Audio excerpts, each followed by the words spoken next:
Hi everyone, my name is Carmen Bauman and I am the chair of the Fair Housing Committee. I wanted to thank you all for joining us this morning. I know these are stressful and complicated times for most of us, so we very much appreciate you taking the time to be a part of this very important conversation. In just a little while, our panelists will be discussing various topics concerning fair housing. But first, I'd like to kick this meeting off by showing a quick compilation with fair housing sentiments from some of our members. So Gary, if we could please take a look at the video.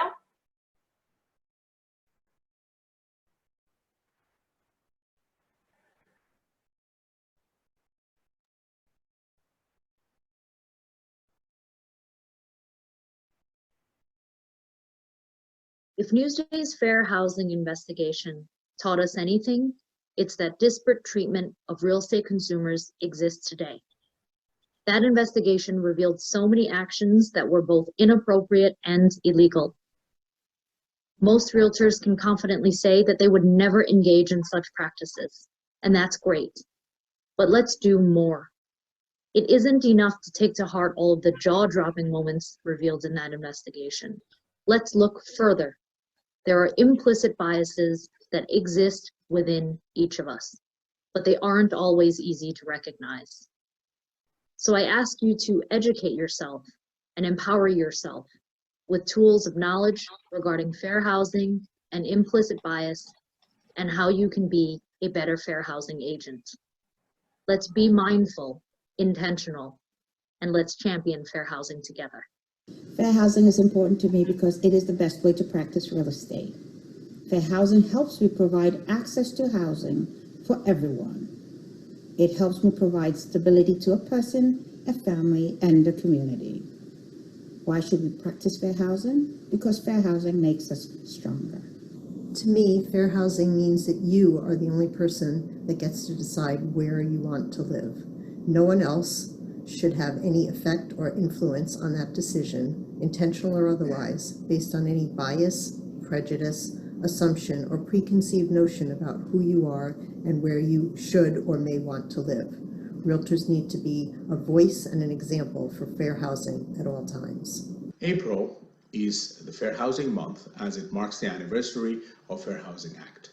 As minorities have greater access to jobs and education, and America's communities are more diverse than before. But despite the progress, we still have some distance to go. Where you live should not be dictated by the color of your skin.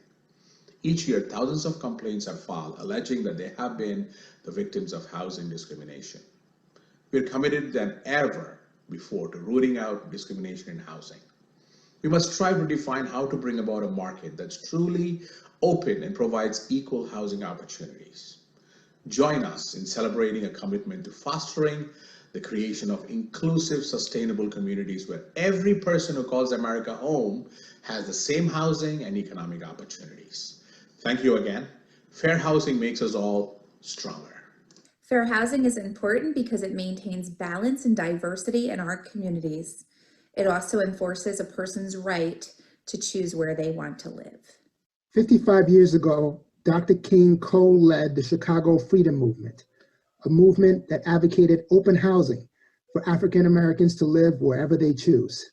Today, we're the leaders of that movement in our offices, in our neighborhoods, and in our social networks. We are the movement now.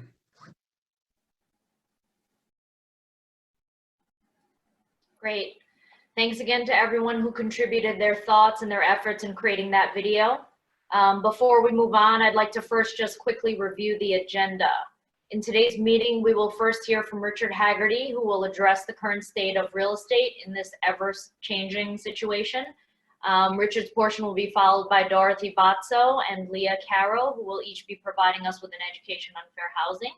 And last but certainly not least, Jana Courier will discuss the broker owner manager toolkit that has been created for the benefit of our members. After each of our panelists present, there will be an opportunity for questions and answers. And that brings us to our housekeeping items. I think all of us have been somewhat well-versed in all things Zoom, but anyone who needs a reminder, if you hover to the bottom of your screen, you'll see a chat icon and a Q&A icon. Only the Q&A icon will be active. And please know that both Gary and Jana will be monitoring the feed. So they will either answer your question directly within that section, or they will present the question to the panelists to be answered live. Please also know that any questions that we aren't able to address today will be addressed and answered in an FAQ that will be distributed at a later date. This webinar is also being recorded and will be made accessible to all broker owner managers, whether or not they are in attendance this morning. And with that, I'd like to turn it over to Richard. Thanks, Carmen, and I want to thank you as well as Dorothy and Leah for putting this program together. I think all of you are probably aware that we actually scheduled this program to occur in the middle of March at the Doubletree Hotel. And our world has been kind of tipped upside down since then, but I have to give everybody so much credit for adapting to this new environment so quickly. One thing I want to emphasize is real estate is still going on, albeit in a virtual environment. We are still under the governor's executive order, but we have been declared an essential service. However, with a very significant restriction, and that restriction is that all things must be done virtually. That means that you cannot have in-person showings, but you can conduct showings virtually. And indeed, if you look at the Market Watch on the Matrix homepage, you'll see that we've been averaging about 80 new listings every 24-hour period. We've been averaging about 35 to 40 solds every 24-hour period. So we know real estate is continuing, and we're just going to have to continue to provide you with tools to help you adapt to this changing marketplace. One of the things that we have been doing is trying to figure out how to get you as much information as possible. So about 2 days ago, I think it was actually Monday afternoon, we started a daily update based upon Governor Cuomo's daily update that we now send to you, to every single member, late every afternoon. We want to give you the most current information that we have. I'm sure you've read that the governor has already started conversations with his fellow governors in the Northeast states to start to have conversations about how are we going to reopen the economy. And the reality is certain parts of our area have been hit harder than others. And certainly our area continues to be a hotspot. The curve is flattening, but we certainly had the most cases of COVID-19, and we had the most deaths of COVID-19 in the New York area. So I've got a feeling that the governor is going to be very cautious on how we reopen. But in the meantime, I've got to give the members so much credit for learning how to adapt in this new environment. One of the things that did happen with very little fanfare, quite frankly, is we did launch One Key MLS. And it's a successful launch. We're still working out a few kinks having to do with data syndication, but you now have access to a much greater pool of listings than you've ever had before. We're going to be launching actually new tools connected to Matrix in the next couple of weeks. We're going to try to get as much information out there as well as new tools out there to help you during this period. But one of the things that we also are going to be launching at the direction of the National Association of Realtors is something called the Clear Cooperation Policy. The Clear Cooperation Policy was actually adopted by the National Association of Realtors back last November. And I believe it was actually launched for very good reasons. And some of those reasons, quite frankly, tie in to the subject matter we're talking about today. The rule itself is very simple. If a broker takes a listing and advertises that listing in any way, whether it be social media, whether it be print, whether it be video, that listing must be put in the MLS. And the reason for that, quite frankly, is to reinforce the benefits of cooperation, the benefits of more exposure of those listings to the broader marketplace. What the NAR staff had seen happening, quite frankly, around the country is that more and more brokers were attempting to sell properties using their own social media vehicles without inviting the cooperation of other brokers to sell that property. And the National Association felt that that was not pro-consumer and it was not benefiting the brokerage community as a whole. So what we really think is going to solve this solution is this simple rule that says You have to put your listings in the MLS if you're going to advertise them in any way, shape, or form. We are going to be launching that policy again in our May 1st. We had hoped to have a new category called Coming Soon. There were some programming challenges with that because we were also doing a lot of activity concerning the launch of One Key MLS. So Coming Soon as a category will not be in place probably until June. But we still feel as though we have to meet the NAR mandate of having that new category of, enforcing the clear cooperation policy. The rules are very simple.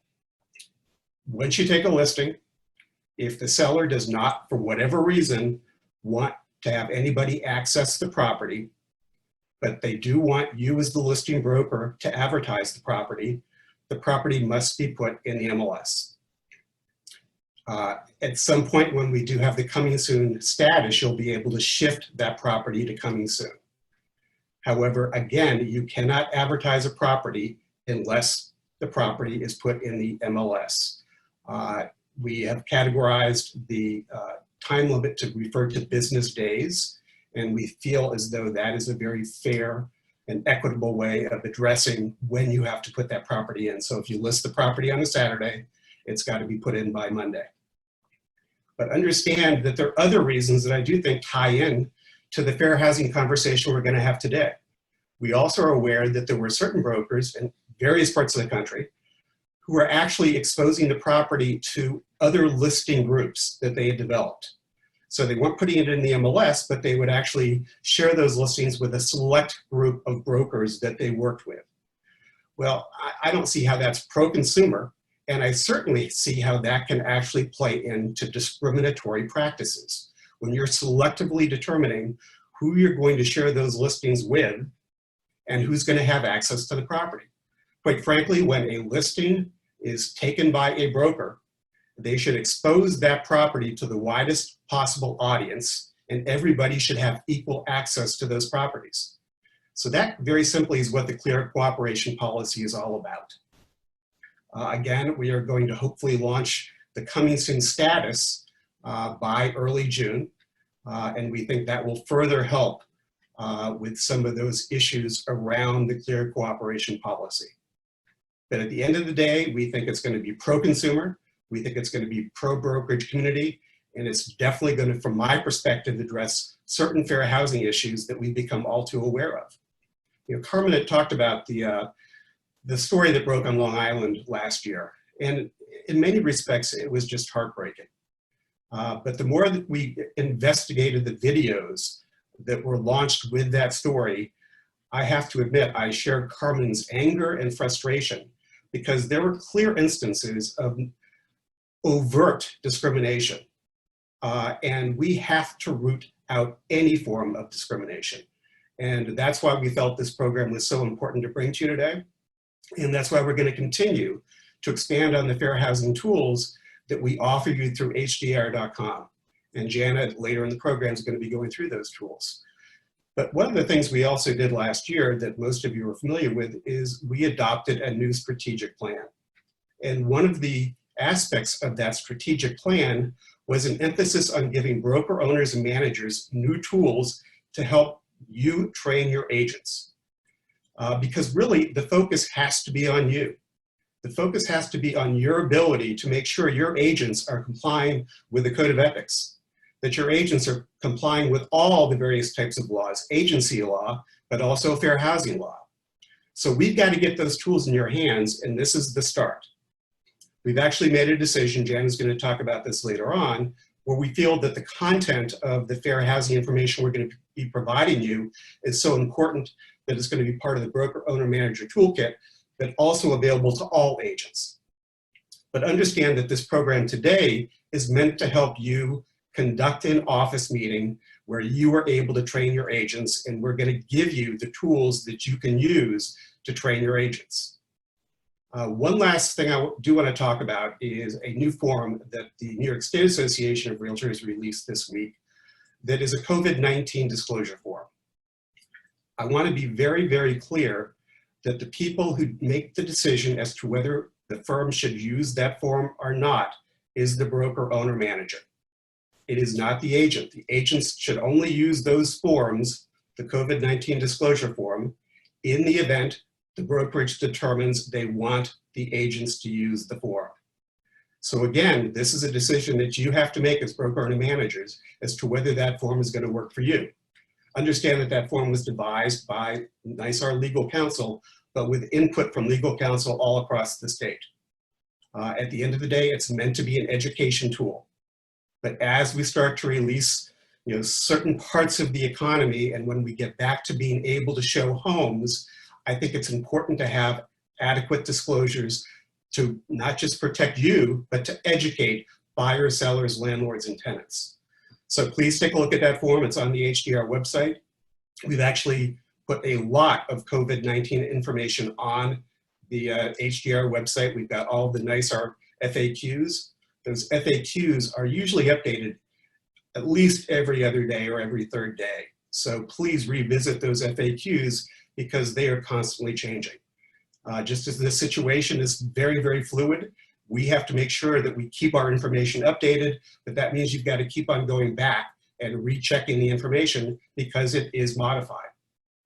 So understand that that hdr.com site is one of your go-to sites for the most current information. Carmen, I think that is all I've got, and I'm willing to answer any questions you may have. So currently we have no questions for you at this time. Let's see if any come in.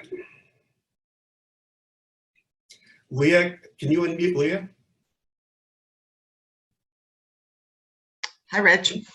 Hey, Leah. So you are the chair of the board of managers for OneKeyMLS. The other thing that I think is going to be a game changer is when we launch the OneKeyMLS.com consumer-facing website.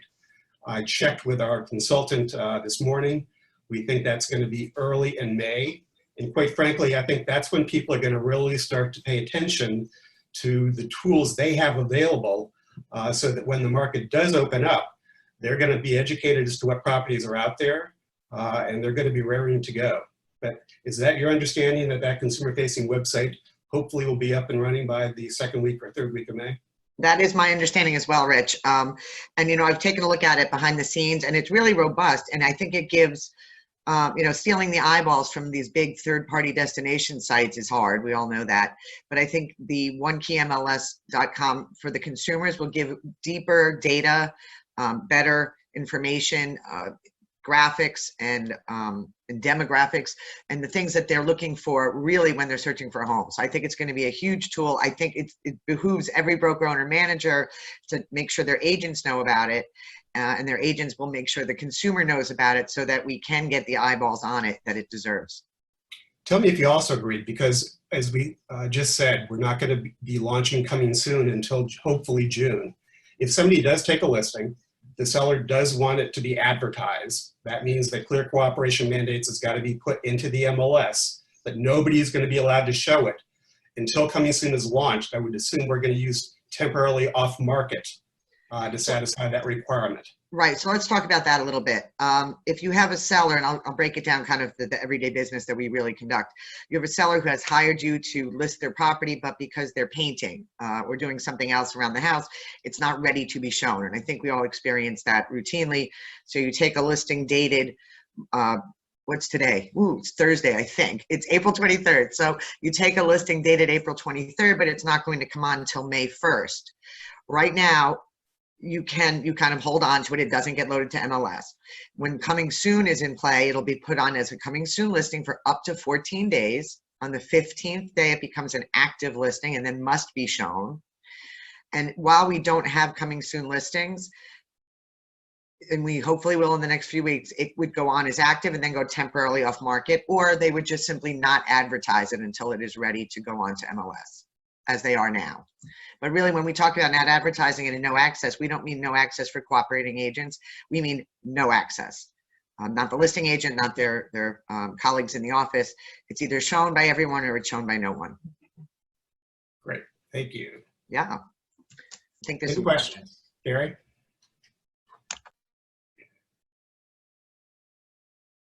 Yes, we do. So why would a broker not want to use the new NISAR form? I see no downside whatsoever for the broker to use the form. I can tell you that there was an early version of that form that was circulated in a very limited way that was very legalistic, and the attorneys in certain parts of the state felt it actually created the reverse effect of what they were trying to achieve, which is to create liability for the agent or the broker, because they were almost having a consumer sign something that was so legally binding and had so many legal ramifications that it really could create a liability. I think what they ended up coming up with is a much better disclosure form. So I see no downside, but the brokers need to make that decision. They may want to consult with their attorneys and come up with a different approach. However, I can tell you, if you look at the NISAR form, it says you cannot tweak it. If you're going to use that form, you've got to use it as is. If you want to have your attorney develop a different form, that is certainly your prerogative. The other thing I want to be very clear about, because we've had some complaints about this, is that the current executive order is very clear. Showings must be done virtually. We are aware of certain instances where agents are conducting in-person showings. Understand that that is a violation of the governor's executive order, and that complaints can be filed with the state, and that there are potentially hefty fines that can be levied. So it is not worth anybody's time to incur that liability, and to, it's liability at a number of different levels. You could be unintentionally spreading COVID-19 without knowing it. Okay, so now we have lots of questions. Brokers have told me that they don't have the listing in order to avoid putting it in the MLS, and have advertised an open listing to avoid cooperation. What are the rules on that? Also, coming soon with no supposed signed listing agreement? Okay, understand that you cannot have a coming soon listing unless it is an exclusive right to sell or exclusive agency. So when we're referring to a listing that is eligible for submission to the MLS, it must be a listing that has a listing agreement attached to it. If you believe that a broker is advertising a listing where they may have a listing agreement, but they're saying that it's an open listing, well, if they're telling me it's an open listing, that suggests to me that I can solicit that listing from that seller. Okay. Will clear cooperation policy apply to open listings or office exclusives where the seller waives home to be listed on the MLS? So open listings are not eligible to be put in the MLS. So that's an easy one. In terms of office exclusives are still permissible under the clear cooperation policy, but that means they cannot be advertised. Can you circulate them in your office with the other agents affiliated with that office? Yes, you can. Can you email them to your known consumer database, the folks that you have direct relationships with? Yes, you can, but you cannot advertise it. And you still have to complete the office exclusive form.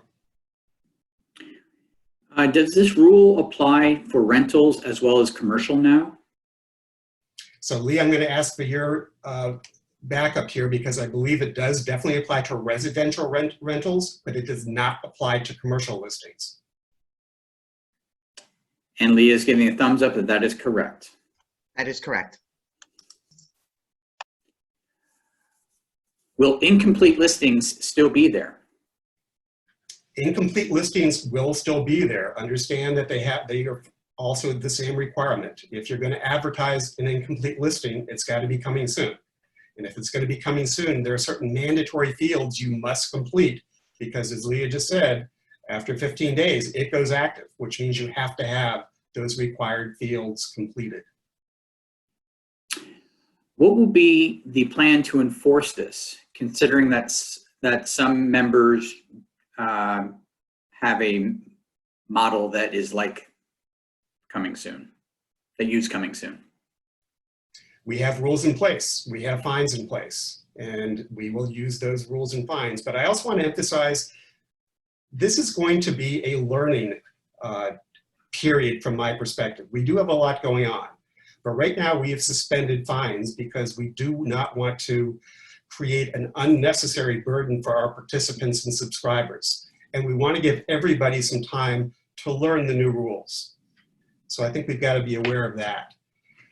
I'm going to actually, because I know Carmen's going to give me the hook, and really this session at the end of the day is all about fair housing. At the end of this session, if anybody wants to stay on this Zoom and have additional questions about clear cooperation, about One Key MLS, I'm willing to stay on. Hopefully, Leah, you're willing to stay on, and any of the other panel members. But I do want this to be about fair housing. And I want to really close with two other points. Understand that even in this period of virtual, and the virtual environment that we're in and the virtual showings, discrimination can still happen. Do not at all think that discrimination cannot happen in this environment. In fact, I have significant concerns that it could even foster that type of activity, which we cannot allow to happen. But the first line of defense from my perspective is education. And from my perspective, the best educators are the broker owners and managers. So with that, I'm going to throw it back to Carmen to launch our program on fair housing. Great, thank you so much, Richard. Let's move on now to Dorothy Bozzo. Welcome, Dorothy. Hey, thank you very much, Carmen. Hi, panelists. Good morning, everyone. Just want to try to talk a little bit about creating a safe space, and in order to have an honest and very clear, comfortable discussion with our agents and people in the front lines of our offices. So what I want to just bring to your attention is, of course, we all know hopefully about the federal, state, and locally protected classes. Because we are talking to everyone from very large geography, I'm not going to go to the local, but I'm going to deal with the federal and state. So we know that we have race or color, religion, national origin, sex or gender, depending on what we're looking at, familial status, disability, and handicaps. That's our federally protected classes. With regards to our state that we need to be aware of also, we do have marital status, age, military status, sexual orientation, gender identity, source of income. Source of income was just added.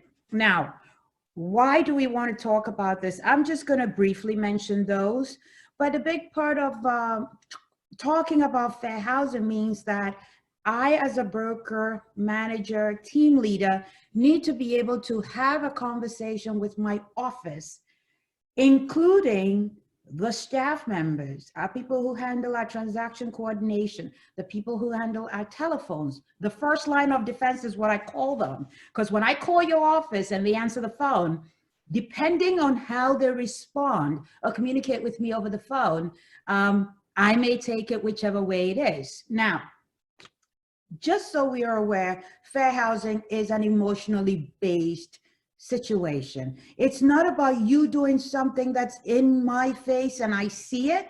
It's because my emotions are taking your conversation with me the wrong way. The way you're responding to me, the way you're showing me property, your body language is not all encompassing welcome.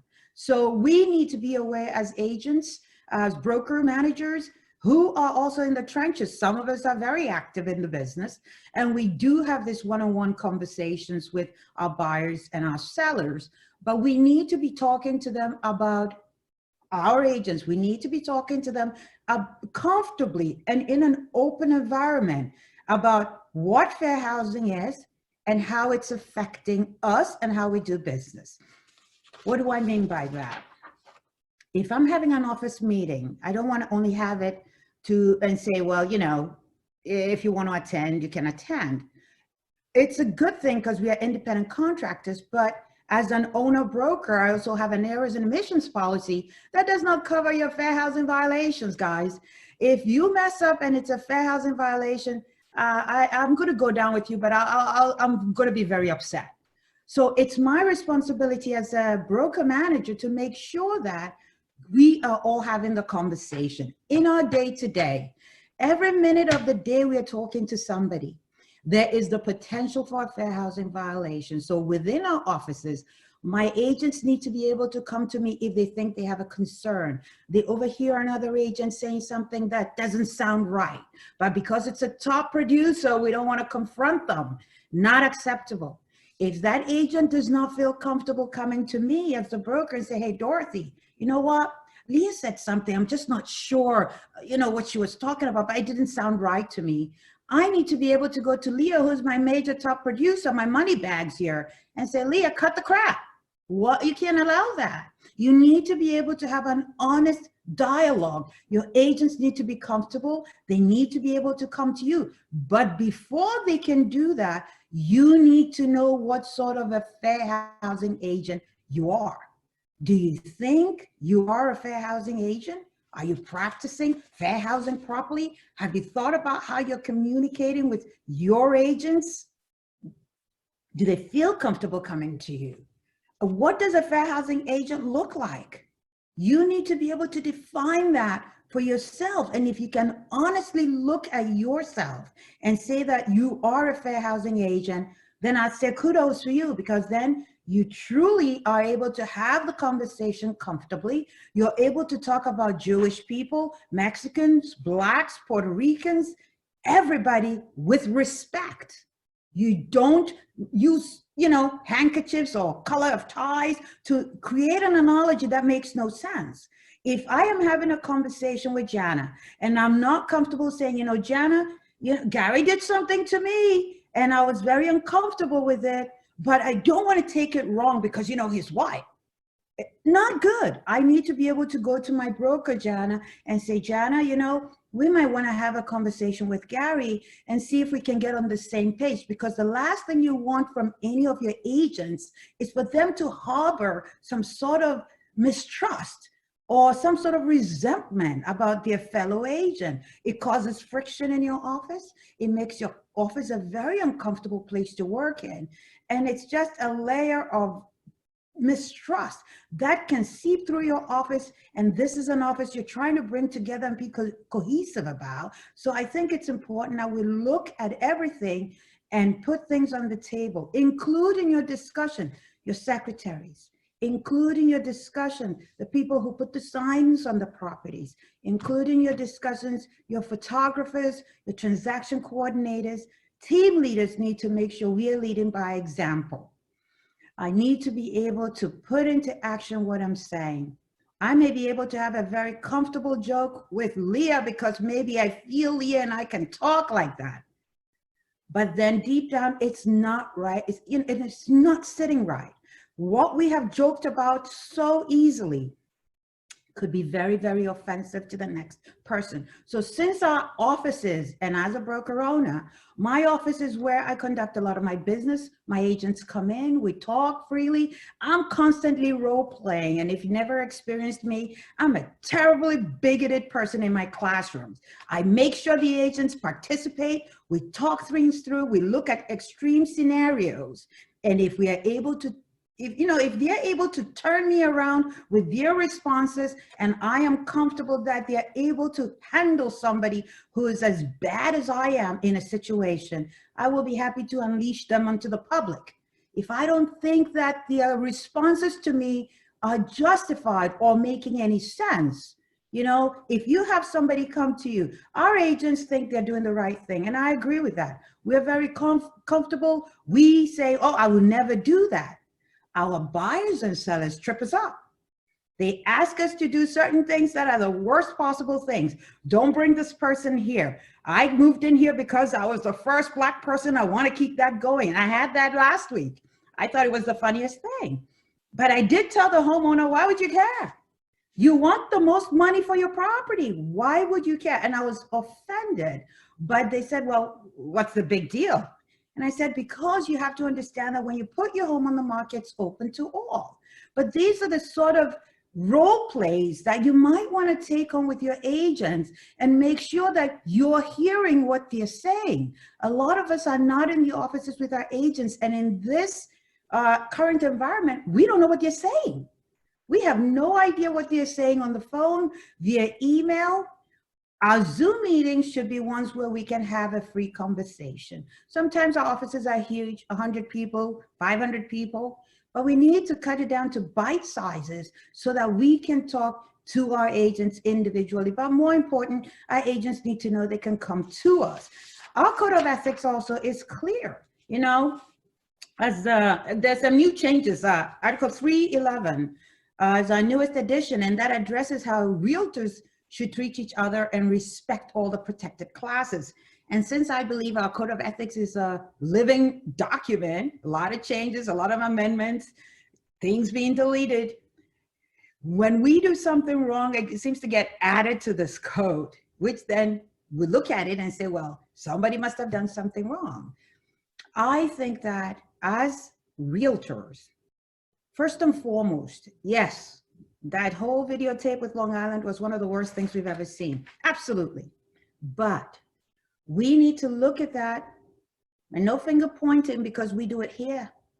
We do it here. We don't know what our agents are saying. We haven't been caught yet. But we do it here, and we need to be very clear. I hear it in my classes, because when I teach, it is a safe environment to encourage my classmates, the participants, to be able to say anything that they want to say, and to know that it is safe. And if it's 20 of us, or it's 75 or 80 of us, we can give constructive criticism without being judgmental. And a lot of the time, that's where we fall short. So our code of ethics is important that we know it. We as brokers, managers, team leaders need to know what our protected classes are. Do we need to focus on that? Absolutely not.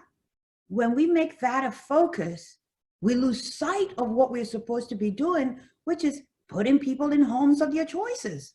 We are not there to be gatekeepers.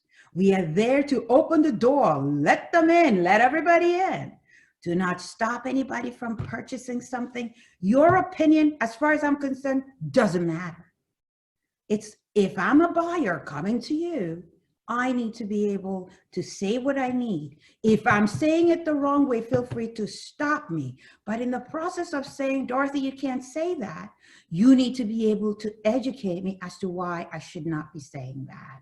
So your job is also an educator. So in our offices, bring our agents together, bring the entire team together, have discussions on what it is to be a fair housing agent. Ask your agents. I'm sure most of us haven't thought about it, because a lot of the answers you get, well, it's because I treat everybody right. But if you think about it properly, if you ask our agents, what does it mean to you to be a fair housing agent, apart from treating everybody the same? It means we have to think about it a little bit more. It means that we have to be deeper and say, it's not just about treating everybody right, but it also means that I am listening to what you're saying and guiding you, giving you some advice and guidance towards the home you want to buy without my biases getting there. Everybody has a fundamental bias. We all do. How are you expressing that to me? Are you making me feel comfortable? Are you making me feel uncomfortable? How am I treating you without saying much? Is your body language telling me I'm not welcome here?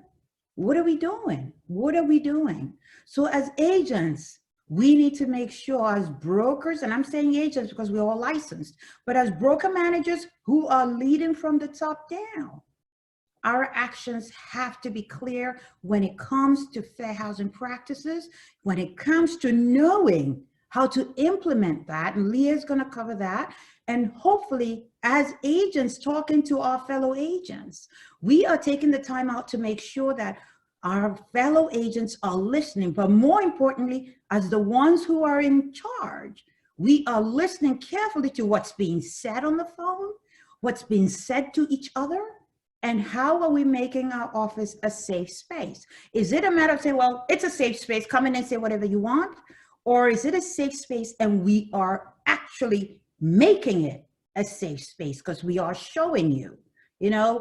Talking about it is one thing, but I think the most difficult question we have, we say agency is difficult.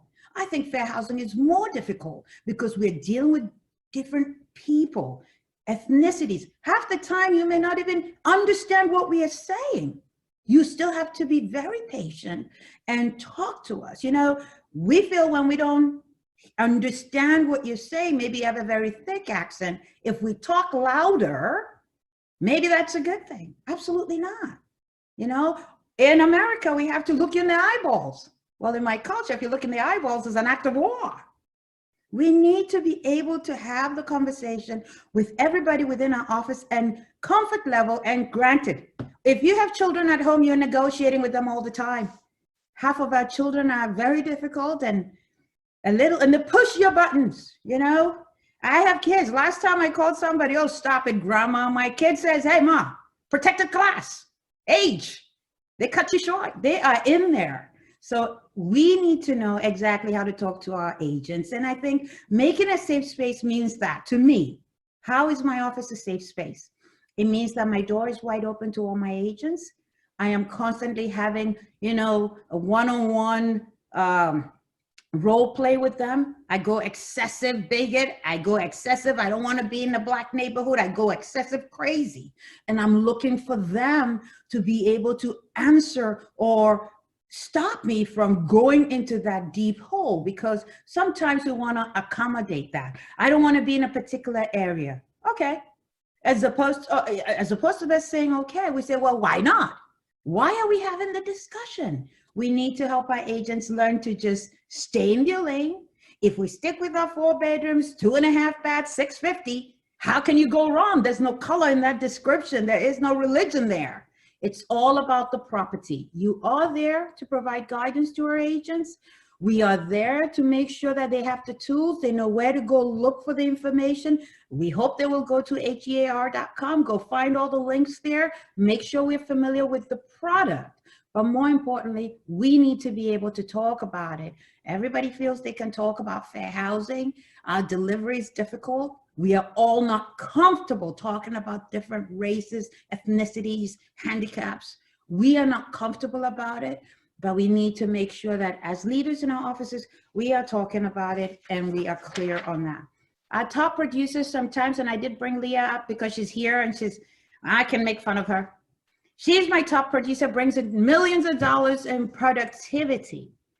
Our agents, we need to hold those top producers accountable, because within our offices, the agents who have joined us or who are trying to attain that level are very aware that, oh, if Leah's getting away with it, I can too. As a broker, you don't need that headache. Feel free to fire Leah. She can go, or give Leah a course in the fair housing. Let her take 3 hours of fair housing. Let her take a self-assessment. Have a one-on-one discussion. If that doesn't change, your errors and omissions is not going to cover her. She's got to go.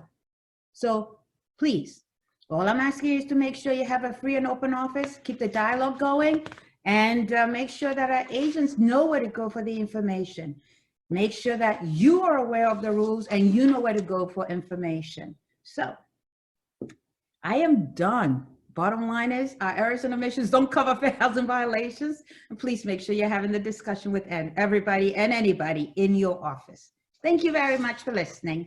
Any questions? Shoot them to Gary. I think I'm done. This is the time where everyone should write in their questions if they have any questions for Dorothy. No. So I'm just waiting for the questions to come in, Dorothy, but your presentation was wonderful. That's okay. We can. Well, Carmen, do you want to go? Wait for the questions. I'll get them later. Dorothy, I've got a question. Yes, sir. It seems to me that you kind of keep fair housing as an ongoing dialogue in your office. It's not as though you devote a fair housing meeting once every quarter or twice a year. You keep it as an ongoing dialogue. Would that be correct? It's absolutely correct, because every day is a fair housing challenge. I don't think that, I don't give my agents a pass. I think it's important to know how it is we are interacting with the general public, but we have the conversations on a daily basis and we constantly check each other. You know, if we overhear something somebody said, we say, no, you can't say that. And we go right to not good. So I think we've made it a policy that you can feel free to let everybody know we disagree with that comment or we didn't like how that comment came up, but it is an ongoing dialogue. Our role plays once a month. At least we do that, and we make sure that, you know, if we've had instances, you know, I think last week we got a call from somebody who said they had called 10 realtors because she had a service animal, a dog, and wanted to buy a co-op. Out of the 10 realtors, you know, nobody would work with her. And I said, no, no, no. Halfway, we stopped the conversation. I said, send me your email. And we sent her about 20, 30, 2 bedrooms and everything she was looking for. And then we made an appointment to show her the property, and she didn't show up. We figured we were being tested, but she had gone through 10 agents before she got to us. So no, it's a constant dialogue, because every day is a new experience with every consumer who calls on the phone or sends an email. It's daily. So we do have a question. Is there a fair housing self-assessment available for us to use? Absolutely, and that's something that Jana, Leah and I will be bringing up at the end of the session, and we will show you how to get to that. It's going to be on the HEL website in our toolkit. Right, Jana? Fair housing violations most often occur by agents who are trying to make the consumer comfortable. Speak to this. The agent is trying to assess what deals will likely close for each race. This is very common. I appreciate us trying to make the consumer comfortable. A huge part of it is we want to build loyalty and trust, and I get that. Building loyalty and trust also goes to your education and knowledge of the properties that I'm looking for as a consumer. It should have nothing to do with my race. And if you're focused on the property just closing, you're out of business. You are out of business. It should be focused on the consumer providing a service and helping them to that home. It should never have to do with anything about race or religion or any other protected classes. Okay, I think that's all for now. I'll send it back to Carmen. Thank you. Thank you so much, Dorothy. We will move on now to Leah Caro. Hey, Leah, welcome. You have to unmute, I think. Good morning. Thanks everybody for joining us. I think it is Thursday. I think it is April. So thanks for coming out on this cold morning. My part of the presentation is to talk about best practice at office meetings. And I'm hoping that we're having them. So let's talk about that for a sec. I do realize that in our marketplace, there are myriad different business models. I want to acknowledge that, including virtual offices and other models that don't call for face-to-face or in-person office meetings. But I think we can all agree, especially now under the new normal, that office meetings can be accomplished and held via Zoom or any of the other technology available to us. So I do want to stress that I think it's important, regardless of your business model, to have meetings in person, virtually, whatever fits your model, but that we get the information out there to our agents. I want to remind broker owner managers that though 3 hours of fair housing education is required for your agent's license renewal, most of them, don't forget you still may have agents who are grandfathered for the short term at least. You as a broker owner manager do have an obligation under New York state law to supervise your licensees. So even if your business model is hands-off, I would encourage you to examine the way you're addressing that mandate, and especially in the fair housing arena.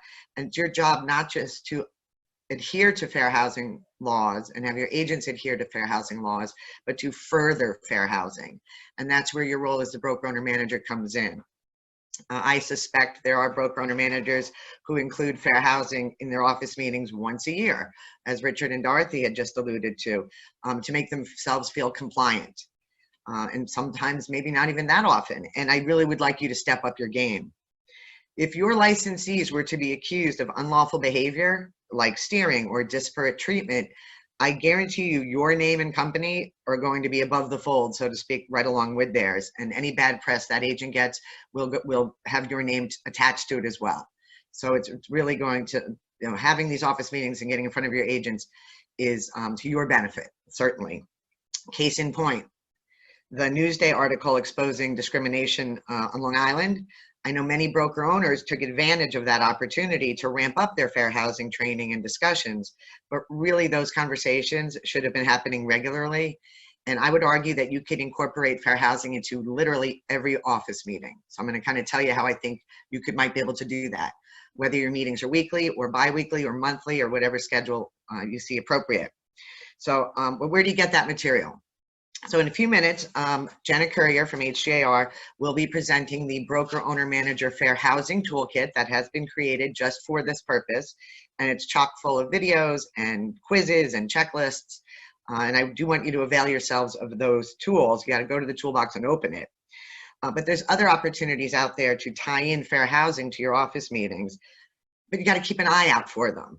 You have to pay attention to the legislative arena, to professional standards arena, to what's happening in education.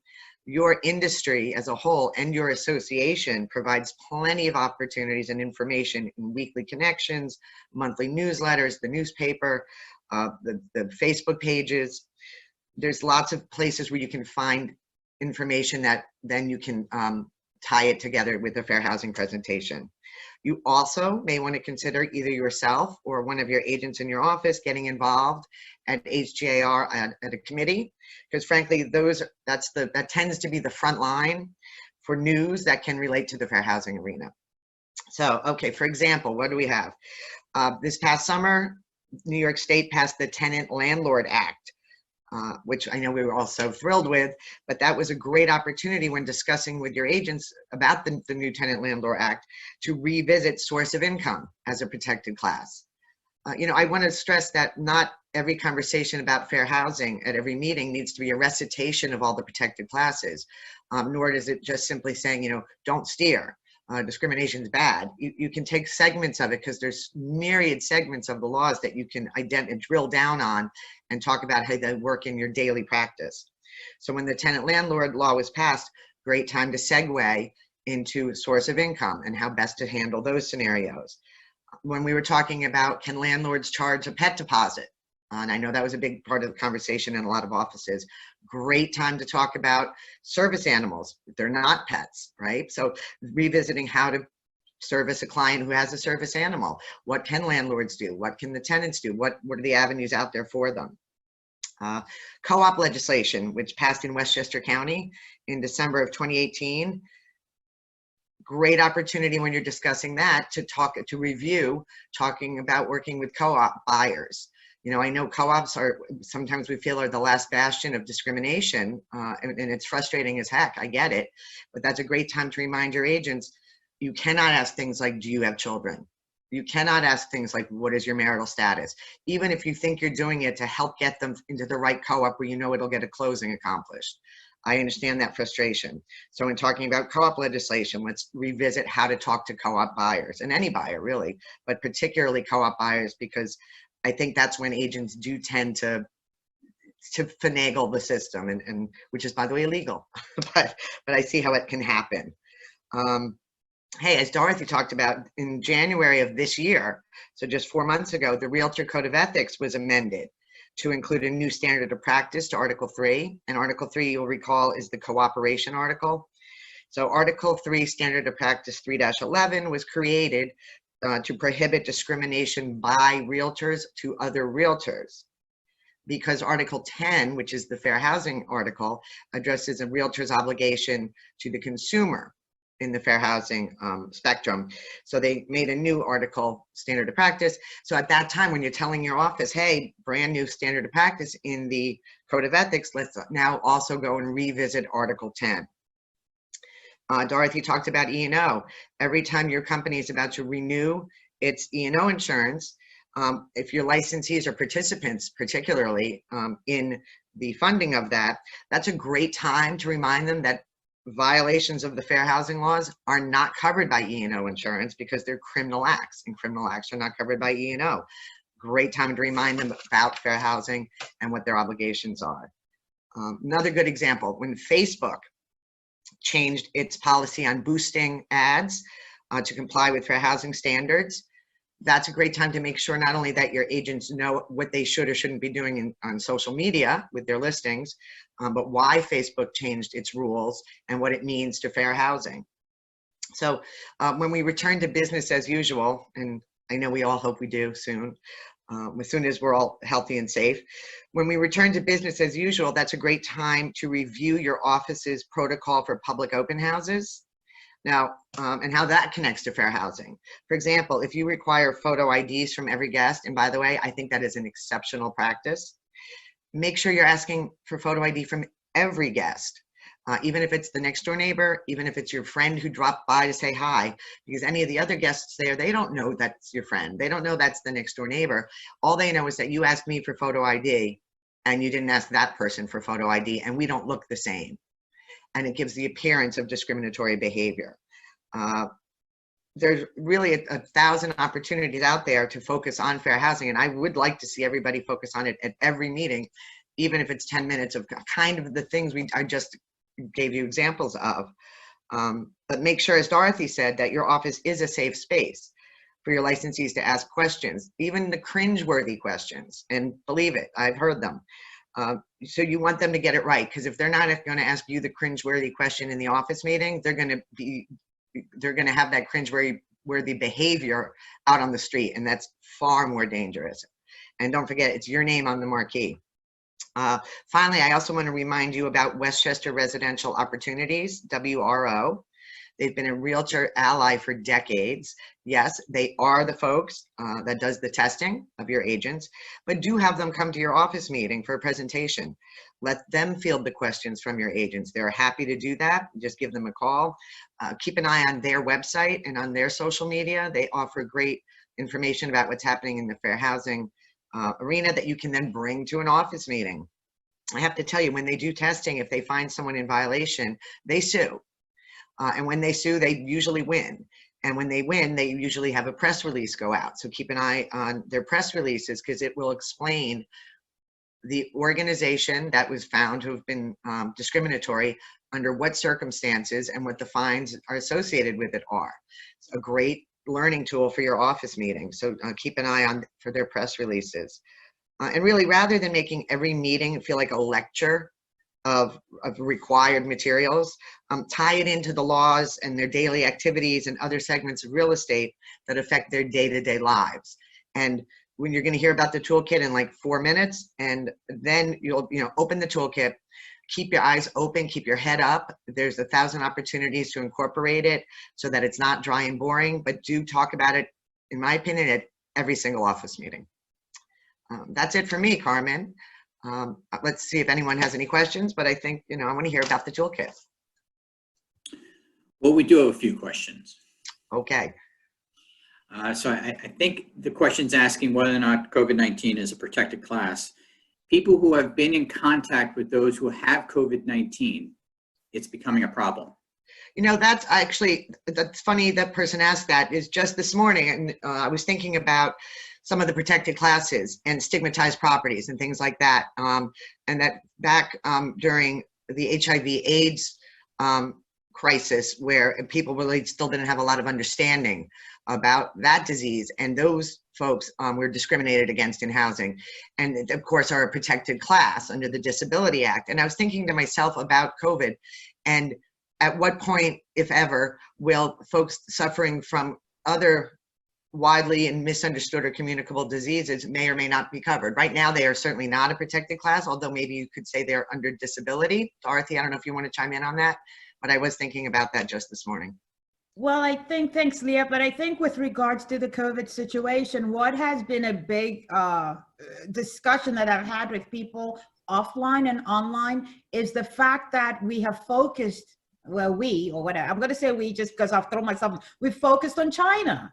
That's a huge issue. Great point. Because we are not supposed to do that in any sense. I taught a class in Long Island, and it was so funny that we went right to China. It's not that, as realtors, we have that door open, and we have to walk through it very gingerly. We cannot have that focus. We continue to treat everybody the same. Yes, COVID may come up and be a protected class at some point, but right now we are so focused on the origin, where it shouldn't matter. But that has been a very, some discussions I've had in the past few weeks. Well, they said it's from China. I said, who's the they? And how is that going to affect your business? Stay in your lane, show your property, no biases, answer the question, and if they want to see it, give it to them. Do your job. Because when you're audited, you better be treating everybody the same. You better be treating, because now we've got eyeballs on us. We better be doing it right.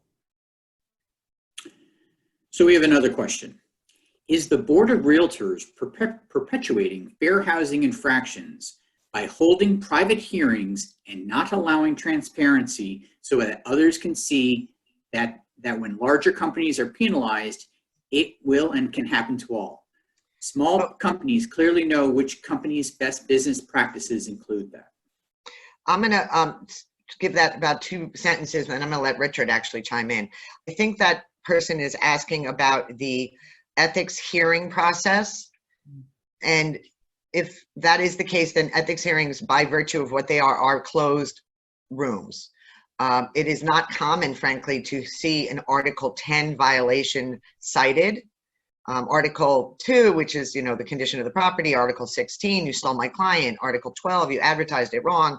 Those are ethics hearings that we see more frequently.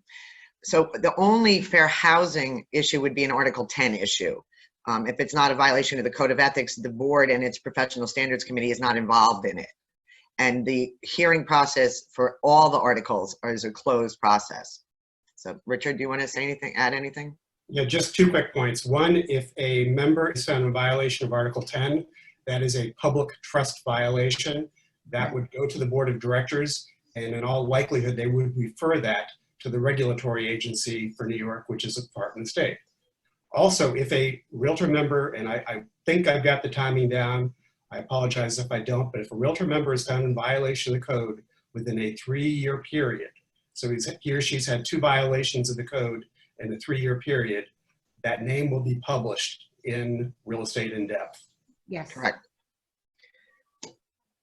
And frankly, if you, sorry, I'm just going to circle back.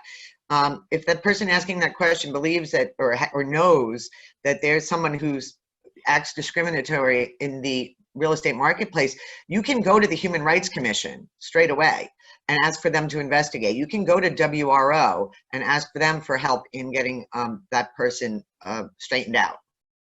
Or you can bring an Article 10 violation notice against them. And one last question. One of the biggest problems with fair housing is source of funds for rentals. Landlords want to know how much a prospective tenant earns and have them prove it. This is difficult for agents to overcome. So it's source of income, which is, it sounds like what this question has to do with. The landlord can understand, or can ask about how the rent is going to be paid, but they cannot ask about the source of the lawful income to pay it. So for example, if someone calls and says, my monthly housing budget is $1,600, $1,300 of which is coming from some sort of a voucher and $300 is I'm participating in, the landlord just knows that $1,600 is their budget. I mean, Dorothy, you probably can chime in on this too. Can't ask for pay stubs. You can't ask what your salary is. They can though ask about not what the lawful source is, but how much of income there is for housing.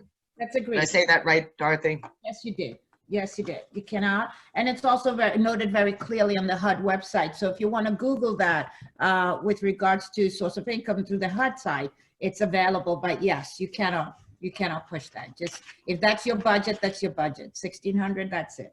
Can I chime in real quick? Sure. I think all broker owner managers really have to make sure that they and their agents are up to speed on those types of issues that affect tenants, because quite frankly, I am seeing a lot of rentals coming on the market right now. A significant number of new listings are actually rental listings. So you've got to make sure, especially for those agents who aren't used to dealing with rental properties, that they're up to speed. And this is kind of one of those great office meeting topics where when you're talking about how it is you get paid maybe from a rental and how that's going to be structured, when it talks about what hurdles landlords can or cannot put up. For example, they cannot insist on a credit score if someone's income is from a program, because the credit score of the tenant is irrelevant to that transaction. I think a lot of people don't know that. So the how-tos of doing a rental, it could be an office meeting, which very obviously also includes fair housing aspect. One last question is, what is a common fair housing violation that most people don't realize is a fair housing violation? Okay, I've got a couple of examples. Dorothy's probably got a basket full, but things that you may kind of on the surface you feel like are not so bad, but are. I'll give you a couple of examples. One is you have a client who wants to rent an apartment by a co-op. who is, 85 years old, and she's got a certain price point and a certain size of apartment, and you've got 10 apartments to choose from that fit the price point and the size, and 4 of them are 4th floor walk-ups, and 6 of them are not. So you say to yourself, well, she's not going to want a 4th floor walk-up, right? 85-year-old lady. So you're going to not, and you only have X amount of time to show her these apartments, so you're going to weed out those top floor walk-ups, right? You've just broken the law. You think maybe you're doing her a favor. You think, that if you're only going to have time to show X amount of units, I'll just pick those. You've just broken the law, because she has not said, don't give me top floor units. She could be 85 and in great shape because she walks up 5 floors every day. So don't do that kind of thing where you think you're being helpful and you're not. You're in fact breaking the law. It's unintentional, I get it, or telling people about schools. So, I could go on and on and on. Yeah. Well, I just had a quick question. I just got, unfortunately, somebody sent me a quick note saying, well, Dorothy, what about those co-ops that are denying people left, right, and center? Why don't we have the names? Why don't we have the names of the building? Well, so the Fair Housing Commission, who has for the last year and change, 18 months, been getting notified by every co-op, board or management company when they have declined a purchaser, has been compiling data. The problem is the data is not great. We have numbers of declinations, and we have numbers of declinations by community.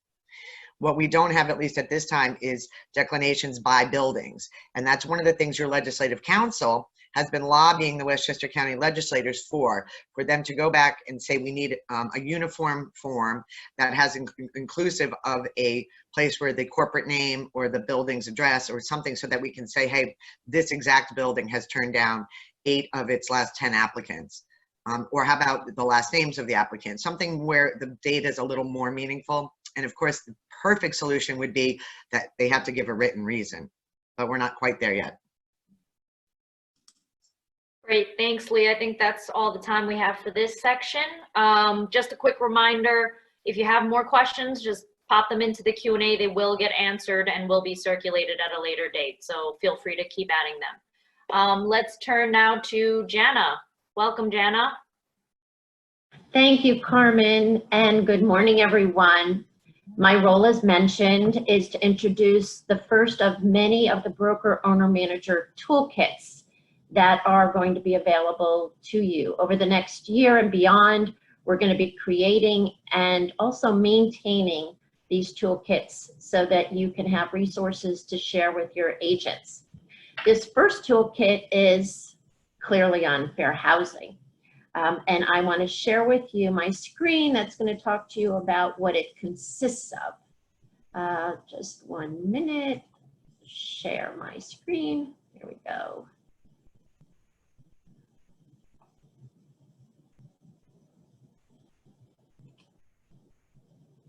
Can you see the Fair Housing Toolkit on the screen?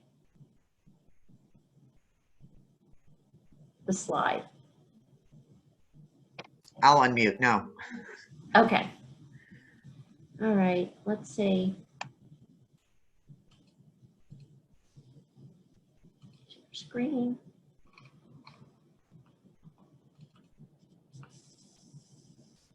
No.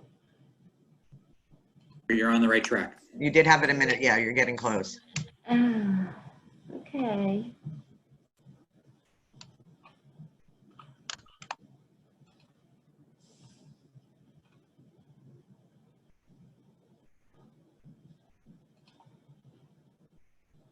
I am not getting there, gang.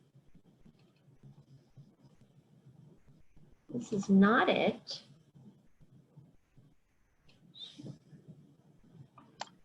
Nice plug for WRO, though. Yeah. Oh, here we go. I found it. Here she is. Can you see it now? Yes. Okay, great, great. Sorry, folks. The Fair Housing Toolkit consists of the following. There's an office meeting presentation, which is a PowerPoint. There are several fair housing quizzes that are options for you to use as well in the toolkit. And then there's some documents that we have pulled. For the most part, it's been pulled from NAR resources, and we have also looked at some HUD resources as well as NYSAR resources. So there's a Fair Housing Declaration, there's a checklist, there's some reports. They're all optional for you to use. And the disclosure form that's currently being created, which is directly related to fair housing, will also be posted here. It's just not ready yet. And we have several videos that you can share with your agents. So I'm going to focus the next couple of slides on the content of the actual office presentation that was created. Here we go. And here are the objectives.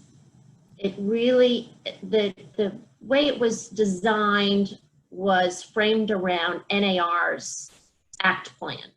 And these are the elements that you're going to be able to access as you go through this particular set of this particular PowerPoint. One of the things I do want to point out is that you can use the PowerPoint in an entire meeting, or you can pull different sections of it out and use it for a certain part of your meeting. So for example, there's a section on advertising guidelines. If you're doing a program on advertising and you want to pull in, to Leah's comment earlier, you know, we want to bring in fair housing as often as we can to the forefront for our agents, you could bring in the slides that relate directly to advertising and fair housing.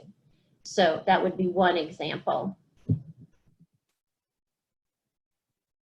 For those of you not familiar, NAR's ACT plan is specific to accountability, culture change, and training. And this is something you can find on NAR's Fair Housing Toolkit that's available to all of us.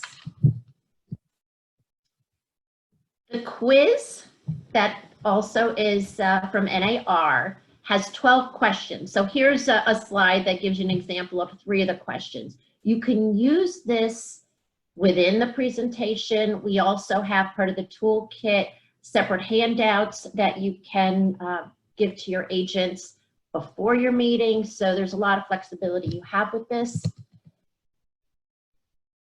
The presentation does touch on fair housing laws, but I will tell you that it does not do a deep dive into all the different laws and the history of the Fair Housing Act.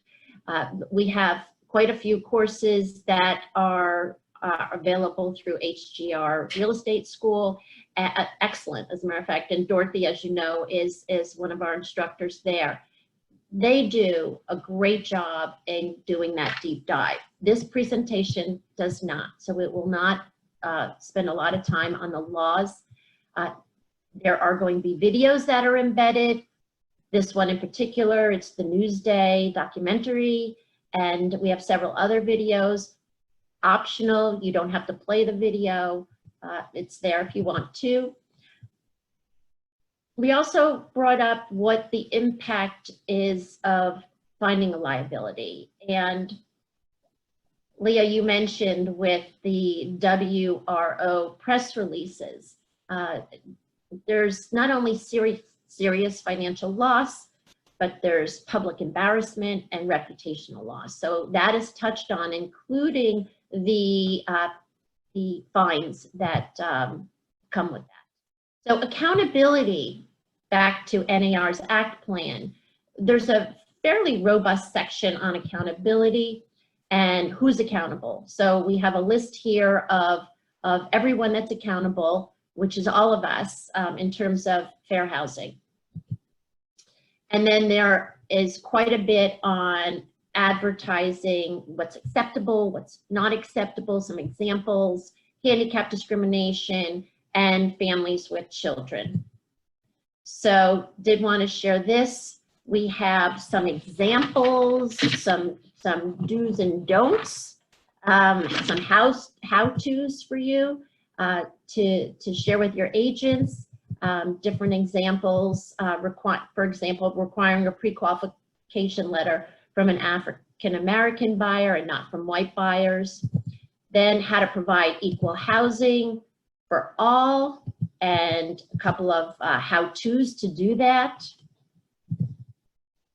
And then C, NAR's Act Plan, the C, culture change. And Dorothy, you hit on this, really well.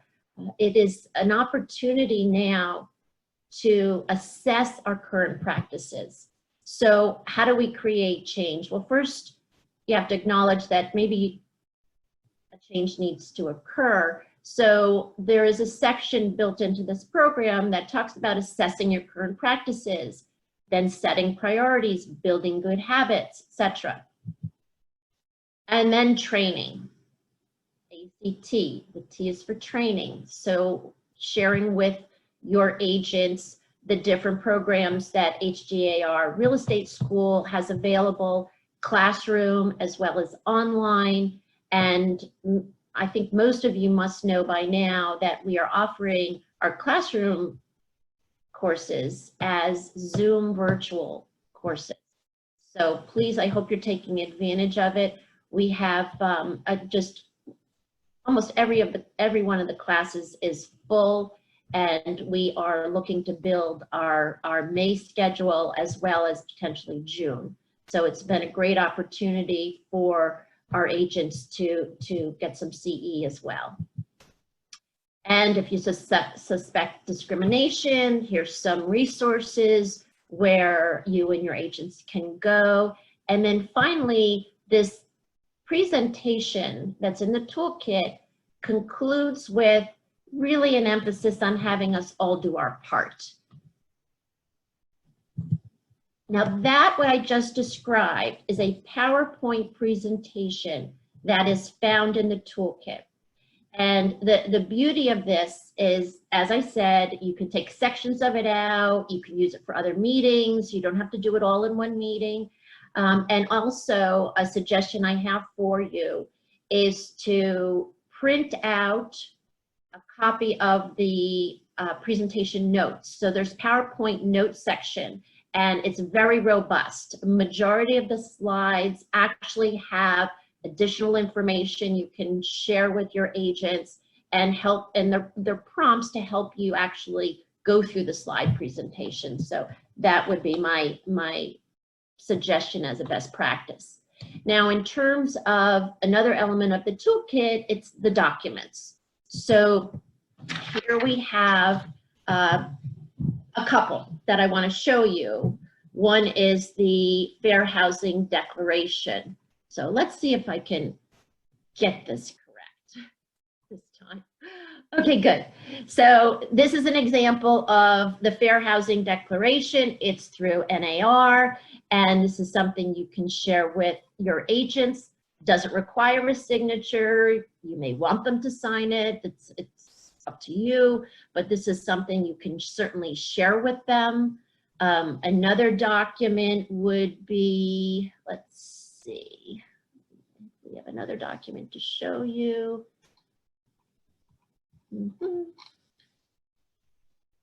Is the checklist, and I'm going to find that for you. Now, Jana, just a quick comment. It's Dorothy. The Fair Housing, Dorothy. The Fair Housing Declaration that was just put up, I have had that modified, and it's a requirement for my buyers, sellers, and my agents to execute that, so that they know that during the process, there are no options and there is no room for discrimination. So if I'm dealing with the seller, and I've had it modified a bit, to reflect on them that we're bringing everybody who can afford to purchase that home. And if they make any sort of discriminatory comment, we just whip out the paperwork that they signed at listing that they will not, discriminate and all the other thing that goes with it. So it's a terrific document, and I use it within my office. It's a great one. Great, great. Thanks for sharing that, Dorothy. Now I pulled up the Equal Services Checklist. Do you see that? Yes. Yes, we do. Okay, great. So this is another document, optional document. You can actually customize it for your own office. your own company. And it's a great checklist to go through that doesn't only relate to your agents, but really looks at your the way you conduct business as a whole. So for example, hospitality, what are your greetings like? Who's at the front desk when someone's walking in? How are they greeting? Are they greeting everybody the same? That's just one example. How do we assign different potential customers, clients to our agents? And I am going to go back into our PowerPoint. I'm gonna stop sharing and we're gonna wrap this up. I see I only have a couple of minutes left, correct, Carmen? So we've got some of those documents and we have videos. So we have fair housing videos that are also in the toolkit. Where's the toolkit? All right, here we go. The toolkit is found in the hgar.com site. So I am going to walk you through where we can find that. I'm going to go to hgar.com. All right, you should see hgar.com, do you? Yes, we do. Okay, great. I'm going to go to my dashboard and I'm going to scroll down my dashboard, and right there is a tile, Broker Owner Manager Toolkits. And I'm going to open that up and you can see Broker Owner Manager Toolkits, and housed there is the Fair Housing Toolkit. And just a preview, we do have a One Key MLS Toolkit tile here.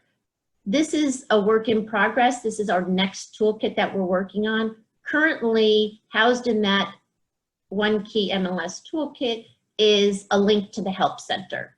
So we'll go to our Fair Housing Toolkit and we are going to see what it contains. You've got Fair Housing Presentation, you've got the quizzes, there's one from NAR, one from NYSAR, you've got the documents, some of which I mentioned, and the video resources. So that is the toolkit. Please reach out to me, jana.courier@hgar.com, if you have any questions about that. We will open it up for a couple questions here if anyone has questions for us. Can I make just a quick comment? Yes. As Dorothy alluded to a forum that she's devised, we actually had a forum for HGAR, but we also are aware that New York State is devising 2 new products that will be mandated by the state. One is going to be a disclosure form that you have to give all consumers, and one is going to be some type of a poster that you're going to have to post conspicuously in your office. So as soon as we have those, we will be posting them, but understand that that is something that we anticipate having later in the summer. So those will be mandatory items that New York State is mandating you must use.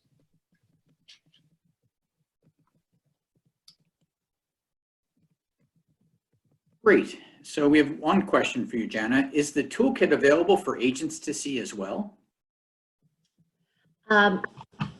Currently, yes. And we are working with our web designers to actually limit the access to the toolkit.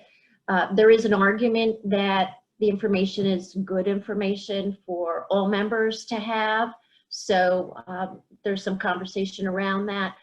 Currently, as it's set up right now today, you can go to hgar.com, to your dashboard, to the toolkits, and all agents have access currently.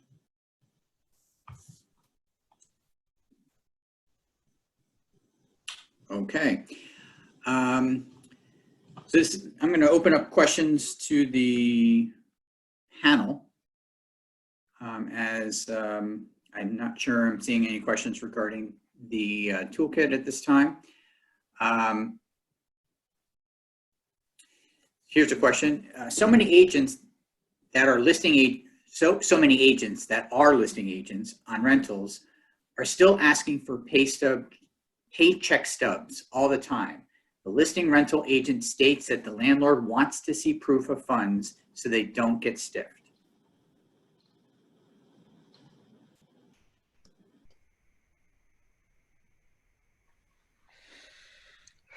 Somebody want to answer that, please? Dorothy's taking a sigh. I guess the question was, we are still, as agent, whoever we're dealing with, still asking for pay stubs? Okay. Correct. Okay, again, I think Lee alluded to that when we addressed source of income. If I'm getting money from DSS or one of the alphabets, it really doesn't apply. But again, as a landlord, if you're going to ask that question, ask for those pay stubs, it really will now factor into my DSS or Section 8 paperwork, because I've got a voucher for that. If you're going to ask, it has to be applied across the board. So you can't ask me for it and not ask everybody. What we need to do as broker manager team leaders is have the discussion with our agents and make sure we are familiar with the new laws that are in place, and then be able to educate our agents appropriately. Right. And I think even in New York City, so our Bronx practitioners have even a higher standard. I know New York State is now statewide and there's no loopholes for co-ops and condos, but I believe that the New York City mandate has even a higher step where you can't ask even further. You can't ask, you know, do you have a job? I need proof of your employment. That there's even a higher standard in the city. And I get that it's complicated, and I get that landlords are saying, well, how am I supposed to choose a tenant if I don't know who has the ability to pay me? I get that. But you can't discriminate against someone who is bringing their rental money from a guaranteed source like a public agency. Okay. Is it legal to add to a voucher? Add monies to a voucher? I think it depends on the program. Dorothy? Yes, it does. And I will now turn this back over to Carmen to close. Great, thank you, everyone. That's about all the time we have for the meeting. Again, I just wanted to thank everyone for attending, and also a big thank you to all of our panelists, as well as all of those who always contribute behind the scenes so we can pull something like this off. I hope everyone stays safe during these times, and thanks again for joining us. Thank you. Thanks. All right. Leaving the meeting. Rich, did you want us to stick around? No, we're good, right? Gary, you're stopping recording? I can.